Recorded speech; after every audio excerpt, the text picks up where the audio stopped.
वैसे जरूरी नहीं है, लेकिन वीडियो को लाइक या फिर डिसलाइक कर दिया करें। आज हम मैट्रिक्स मूवी के पार्ट 2 को एक्सप्लेन करेंगे, तो पहले आप इसका पार्ट 1 देख लीजिए। मूवी स्टार्ट करने से पहले मैं आपको मैट्रिक्स के बारे में बता देती हूँ। मैट्रिक्स, जिसे हम माया जाल भी कहते हैं, मूवी में बताया गया है कि किस तरह मशीनें इंसानी दुनिया पर कब्जा कर लेती हैं और इंसानों को अपने कंट्रोल में रखने के लिए उन्होंने कंप्यूटर प्रोग्राम बनाया है और इसी कंप्यूटर प्रोग्राम को ही हम मैट्रिक्स कहते हैं। मैट्रिक्स की दुनिया रियल वर्ल्ड की बिल्कुल ऑपोजिट होती है और पूरी मैट्रिक्स वर्ल्ड हमारे माइंड में चल रही होती है। मशीनों ने सभी इंसानों के दिमाग को इस प्रोग्राम से जोड़ दिया है और उनके दिमाग को मैट्रिक्स में कैद कर दिया है। यहाँ पर सभी इंसानों को ऐसा लगता है कि जैसे वो अपनी असली दुनिया में ही जी रहे हैं और वो नॉर्मली अपना टाइम स्पेंड कर रहे हैं, लेकिन असल में वो सब लोग एक कंप्यूटर प्रोग्राम में फंसे हुए हैं जो कि बिल्कुल असली दुनिया जैसा ही लगता है। और अब बढ़ते हैं पार्ट 2 की एक्सप्लेनेशन की तरफ, जहाँ मूवी के स्टार्ट में हम ट्रिनिटी को देखते हैं जो कि एजेंट से बचकर भाग रही होती है और तभी वो भागते भागते एक बिल्डिंग में पहुंच जाती है जहाँ एजेंट्स भी उसके पीछे पीछे आ जाते हैं, लेकिन उनसे बचने के लिए ट्रिनिटी विंडो का ग्लास तोड़कर वहाँ से कूद जाती है। तो वो एजेंट ट्रिनिटी पर काफी गोलियां चलाता है, बदले में ट्रिनिटी भी उस पर गोलियां चलाती है, लेकिन तभी एजेंट की एक गोली उसे लग जाती है। लेकिन तभी इस मूवी के मेन कैरेक्टर यानी न्यू की आँख खुल जाती है। इट्स मीन अभी जो सब कुछ चल रहा था वो सच में नहीं था, बल्कि वो न्यू का एक ड्रीम था, यानी जिसमें उसने देखा कि एक एजेंट ने ट्रिनिटी को गोली मार दी है। लेकिन रियलिटी तो ये होती है कि ट्रिनिटी अभी भी उसके साथ ही होती है। जहाँ पर वो न्यू से पूछती है कि आखिर तुम इतनी परेशान क्यों लग रहे हो, तब न्यू उसे अपने ड्रीम के बारे में बताता है कि मैंने देखा है कि तुम एक एजेंट ने गोली मार दी है। इसके बाद सीन शिफ्ट होता है माया जाल यानी मैट्रिक्स के लोगों पर, जहाँ इस टाइम वो सारे लोग जाग चुके थे। इसका मतलब उनका दिमाग तो रियल वर्ल्ड में होता है, लेकिन वो लोग मैट्रिक्स में उन एजेंट से बचकर अपनी एक मीटिंग कर रहे होते हैं। यहाँ उनका प्लान था कि वो किस तरह मशीनों से बचकर अपने रियल वर्ल्ड में इंसानों को बचा सके और लोगों को एक नई जिंदगी दे पाए। यहाँ उनका लीडर मॉर्फियस उन सभी को बताता है कि मशीनों ने जाइन शहर पर अटैक करने के लिए एक काफी बड़ा प्लान बना लिया है। जाइन शहर असल में एक ऐसा शहर है जहाँ मशीनों से बचकर इंसानों ने खुद को जमीन के नीचे छुपा लिया है। अब यहाँ पर इन लोगों की प्लानिंग चल ही रही होती है कि तभी हम देखते हैं कि वहाँ पर कुछ एजेंट्स पहुँच जाते हैं। अब यहाँ पर मैं आपको इन एजेंट्स के बारे में भी बता देती हूँ। असल में माया जाल यानी मैट्रिक्स में रहने वाले लोग हमेशा रूल्स को फॉलो करते हैं, जैसे ग्रेविटी का रूल, अट्रैक्शन, रिएक्शन, मोशन का रूल। लेकिन जो इन रूल्स को तोड़ सकता है, इन रूल्स के खिलाफ ऐसे काम कर सकता है जो इंसान नहीं कर सकते, वो होते हैं एजेंट्स, क्योंकि उनके पास ऐसी पावर्स होती हैं जो इन रूल्स के खिलाफ जा सकती हैं। लेकिन अब इस दुनिया में उनके सामने न्यू था जो कि ग्रेट पावर था और इसके पास भी रूल्स को तोड़ने की और उसके खिलाफ जाने की पावर्स होती हैं। अब यहाँ पर न्यू और उन एजेंट्स के बीच लड़ाई छिड़ जाती है, लेकिन अब क्योंकि न्यू के पास इनसे ज्यादा पावर्स थी, इसीलिए वो इन पर भारी पड़ता है और इन सबको मार कर हवा में उड़कर वहाँ से चला जाता है। इसके बाद सीन शिफ्ट होकर आता है रियल वर्ल्ड में, जहाँ ये अपनी बॉडी से फिर से रिकनेक्ट हो जाते हैं। माया जाल यानी मैट्रिक्स से निकलने के बाद वो सब लोग जाइन शहर की तरफ मुड़ जाते हैं। वहाँ पहुँचने के बाद जाइन शहर के लोग इन्हें देखकर काफी खुश होते हैं, क्योंकि उन्हें लग रहा था कि न्यू आ चुका है जो कि उनका मसीहा है। इसके बाद मॉर्फियस जाइन शहर के कमांडर से भी मिलता है। कमांडर मॉर्फियस को बताता है कि आज रात हमने एक जलसा यानी एक मीटिंग रखी है, जिसे सुनकर मॉर्फियस कमांडर से कहता है कि आज रात होने वाले जलसे में हमें सभी लोगों को ये बात बतानी होगी कि मशीनों की फौज जाइन शहर पर अटैक करने वाली है और हम सभी को उनसे लड़ने के लिए बिल्कुल तैयार रहना पड़ेगा। तब कमांडर कहता है कि हम ऐसा नहीं कर सकते, क्योंकि उनमें बहुत सारी औरतें और बच्चे भी हैं और जंग लड़ने के लिए वो काफी नहीं होंगे, और अगर हमने जंग की बात उनके सामने कर भी दी तो उनके दिलों में डर पैदा हो जाएगा। जिस पर मॉर्फियस कहता है कि अगर हमने उनसे ये सच्चाई छुपाई तो क्या पता आने वाले टाइम में हम में से कोई भी न बचे। इसके बाद हमें उसे जलसे का सीन दिखाया जाता है, जहाँ जाइन शहर की वो सारे लोग जो मशीनों से छुपकर जमीन के नीचे रह रहे होते हैं, वो सभी एक जगह पर इकट्ठे हो जाते हैं और यहाँ मॉर्फियस आकर उन्हें ये सच्चाई बताता है कि यहाँ हमारे जाइन शहर में जल्दी मशीनें अटैक करने वाली हैं, लेकिन हमने डरना नहीं है, हिम्मत करनी है, मुकाबला करना है उनका।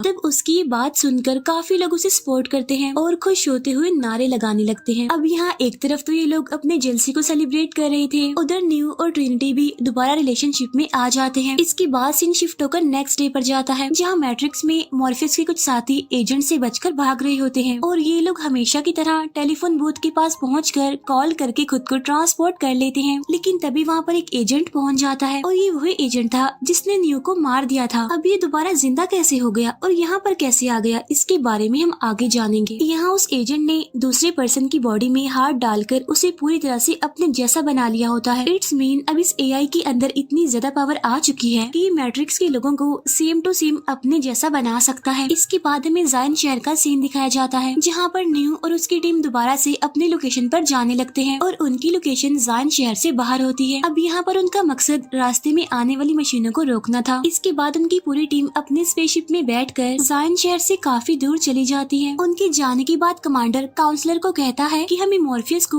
न्यू को यहाँ से ले जाने की इजाजत नहीं देनी चाहिए थी, क्योंकि क्या पता कि कभी भी हम पर अटैक हो जाए, जिसके बचाव में न्यू हमारी हेल्प कर सकता था। तब काउंसलर उसे कहता है कि तुम फिक्र मत करो, वो बहुत जल्द आ जाएंगे दोबारा, क्योंकि असल में उस टाइम तक न्यू को ये बात समझ में आ चुकी थी कि मशीनों की तादाद उनसे बहुत ज्यादा है और अगर उन सारी मशीनों को इंसानों पर अटैक करने से रोकना है तो सबसे पहले उनके एक्चुअल बॉस के पास जाकर उसे बात करनी होगी। और यही वजह थी कि न्यू ने अपने टीम मेंबर्स को जायन शहर से निकलने का ऑर्डर दे दिया था। इसके बाद हम देखते हैं कि न्यू ने फिर से अपने दिमाग को मैट्रिक्स वर्ल्ड से कनेक्ट करके खुद को मैट्रिक्स में भेज दिया है, जहाँ पहुंचकर वो सबसे पहले ऑरेकल से मिलता है, क्योंकि मैट्रिक्स वर्ल्ड में ऑरेकल हमेशा न्यू की हेल्प करती है। तब न्यू उससे पूछता है कि आप भी मायाजाल का एक प्रोग्राम है और मैं आप पर ये कैसे यकीन कर लूं कि आप हमारी हेल्प ही कर रही हैं, क्योंकि आप ही की तरह कुछ प्रोग्राम्स ने हमें खत्म करने का सोच लिया है, साथ साथ उन्होंने हम पर अटैक भी किया है। तो क्या पता आप भी मशीनों के लिए ही काम कर रही हो, क्योंकि आपको भी तो उन मशीनों ने ही बनाया है। जिसके जवाब में ऑरेकल कहती है कि मैं सिर्फ वही काम कर रही हूँ जिसके लिए मुझे बनाया गया है, अब ये फैसला तुम्हारा है कि तुम मुझ पर यकीन करोगे या फिर नहीं। तब ऑरेकल उससे यहाँ पर ये भी कहती है कि जब तुम्हारी जर्नी यानी तुम्हारी सफर का एंड होगा तो तुम इस मैट्रिक्स वर्ल्ड के क्रिएटर से मिलोगे, यानी जिसने इस पूरे मायाजाल यानी मैट्रिक्स को बनाया है, और वहीं पर तुम्हें तुम्हारे सारे सवालों के जवाब मिल जाएंगे। इसके बाद ऑरेकल जब वहाँ से जाने लगती है तो न्यू उसे कहता है कि मैंने एक ड्रीम देखा था जिसमें मैंने ट्रिनिटी को गोली लगते हुए देखा था और वो जमीन पर गिरकर मारी गई थी। तब ऑरेकल उससे पूछती है क्या तुमने उसकी डेड बॉडी देखी थी? तब न्यू कहता है कि उस हादसे के बाद मेरी आंख खुल गई थी, जिस पर ऑरेकल कहती है कि अब तुम्हारे पास फ्यूचर में होने वाली चीजों को देखने की पावर्स आ चुकी हैं। इसका मतलब ये है कि अब तुम्हें आगे जाकर बिल्कुल सही फैसले लेने होंगे, और अगर तुमने ऐसा ना किया तो पूरा जायन शहर खत्म हो जाएगा, और अगर तुम सभी लोगों को बचाना चाहते हो तो तुम्हें मेन कंप्यूटर तक पहुंचना होगा और वहां जाकर उस क्रिएटर से मिलना होगा, और वहीं पर तुम्हारी सफर का खात्मा होगा, यानी तुम्हारी जर्नी का वहाँ पर दी एंड हो जाएगा, और उसी की मदद से तुम इंसानों और मशीनों के बीच होने वाली वॉर को रोक सकते हो। यहाँ पर ऑरेकल उसे ये भी बताती है कि मेन कंप्यूटर और क्रिएटर तक पहुँचने के लिए तुम्हें एक चाबी वाले की जरूरत होगी, और वही तुम्हारी वहाँ तक पहुँचने में हेल्प कर पाएगा, और तब जाकर तुम्हारी मुलाकात क्रिएटर से होगी और तब तुम्हें कुछ फैसले लेने होंगे। तब ये कहकर ऑरेकल वहाँ से चली जाती है, लेकिन तभी वहाँ पर वो एजेंट आ जाता है जिसे न्यू ने मार दिया था। तब न्यू उसे वहाँ पर देखकर काफी हैरान हो जाता है, क्योंकि उसे लग रहा था कि उसने एजेंट को पूरी तरह से खत्म कर दिया है। जिस पर वो एजेंट कहता है कि जब आपने मेरे अंदर घुसकर मुझे मारने की कोशिश की थी तब आपकी पावर्स का कुछ हिस्सा मेरे अंदर रह गया था, जिसकी मदद से मैंने अपने प्रोग्राम को रीडेवलप कर लिया और अब मैं बदल चुका हूँ। मैं अब एजेंट भी नहीं रहा और अब मैं एक फ्री प्रोग्राम हूँ। इसका मतलब ये है कि ना तो मुझे कोई इंसान कंट्रोल कर सकता है और ना ही कोई मशीन, और मेरा एआई मेरी अपनी मर्जी से चलता है। अब यहाँ पर न्यूज की बातें समझ नहीं पाता कि आखिर एजेंट उसे कहना क्या चाहता है, और वो उसे अपने रास्ते से हटने के लिए कहता है। लेकिन तभी हम देखते हैं कि वहाँ करीब 100 से 150 सेम टू सेम दिखने वाले एजेंट्स पहुँच जाते हैं, और फिर यहाँ उनके बीच एक जबरदस्त फाइट शुरू हो जाती है, जहाँ न्यू एक एक करके उनको मारते हुए अपने रास्ते से हटा रहा होता है।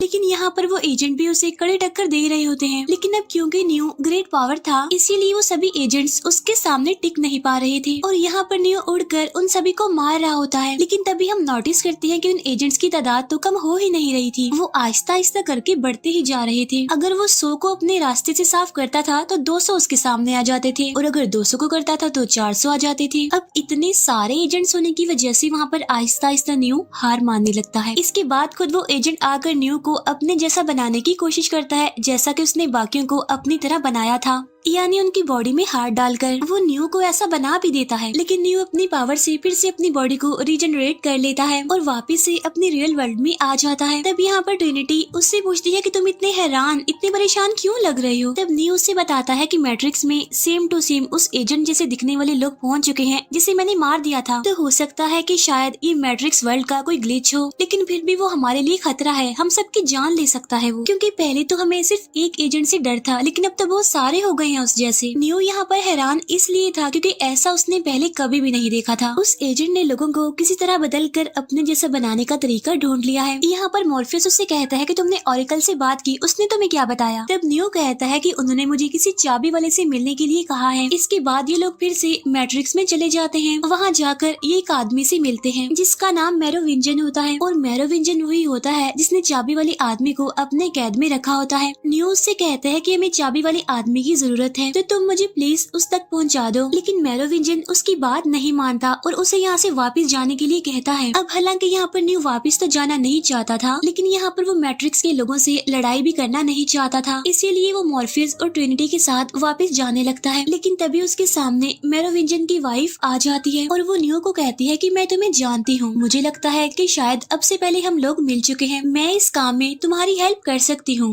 यानी तुम्हें चाबी वाले आदमी से मिलवा सकती हूँ, लेकिन उससे पहले तुम्हें मेरी एक डिमांड पूरी करनी होगी। तब न्यू पूछता है कि कैसी डिमांड? तब उसकी वाइफ उसे कहती है कि तुम्हें मुझे ट्रिनिटी के सामने हक करना होगा। अब ये बात सुनकर ट्रिनिटी को काफी गुस्सा आता है क्योंकि वो तो न्यू से प्यार करती थी, लेकिन न्यू के पास इसके अलावा और कोई ऑप्शन भी नहीं था क्योंकि उसे चाबी वाले की बहुत जरूरत थी। इसीलिए वो उसकी वाइफ को हक करता है और तब वादे के मुताबिक उसकी वाइफ उन्हें चाबी वाले तक पहुँचा देती है। लेकिन तभी वहाँ पर मैरोविंजन और उसके काफी सारे गार्ड्स आ जाते हैं। यहाँ पर न्यू अपने साथियों को कहता है कि आप चाबी वाले आदमी को लेकर जाएं, इन लोगों को मैं देखता हूँ। अब यहाँ पर एक बार फिर से उन लोगों के बीच जबरदस्त फाइट होने लगती है, लेकिन इस फाइट में कुछ अलग था। यहाँ पर हम देखते हैं कि मैरोविंजन के गार्ड्स में कुछ और लोग भी थे जो कि बाकी इंसानों से बिल्कुल अलग थे। उनमें शामिल थे गोस्ट, वेम्पायर्स और एजेंट जैसी पावर रखने वाले कुछ अलग तरह के प्रोग्राम्स। लेकिन अब क्योंकि न्यू एक ग्रेट पावर था, इसीलिए वो उनका काफी अच्छे से मुकाबला करता है। लेकिन तभी मैरोविंजन के लोग दरवाजा खोलकर चालाकी से न्यू को एक अलग ही जगह पर पहुंचा देते हैं और ये जगह शहर से तकरीबन 500 माइल की दूरी पर थी, इसीलिए न्यू को उड़कर वापस से अपने शहर में आना होता है। इसके बाद में मॉर्फियस, ट्रिनिटी और वो चाबी वाला आदमी दिखाए जाते हैं और यहाँ पर ये लोग मैरोविंजन के गार्ड से बचकर भाग रहे होते हैं। जहाँ एक तरफ तो वो गार्ड्स उनका पीछा कर रहे थे और यहाँ पर अब एजेंट्स भी उनका पीछा करने लगते हैं, यानी दो मुसीबतें एक ही टाइम में। अब यहाँ पर गार्ड्स और एजेंट्स का भी मुकाबला होता है, लेकिन एजेंट्स किसी तरह करके मॉर्फियस तक पहुँच जाते हैं और अब मॉर्फियस खुद एजेंट से लड़ने लगता है। लेकिन जैसा कि गोस्ट, जिन्हें कुछ भी नहीं हो सकता, वो सामने के ट्रक में बैठकर उनके ट्रक को टक्कर मार देते हैं। लेकिन इतनी ही देर में वहाँ पर न्यू पहुँच जाता है और ब्लास्ट के कुछ ही सेकंड्स पहले वो मॉर्फियस और चाबी वाले आदमी को लेकर वहाँ से चला जाता है।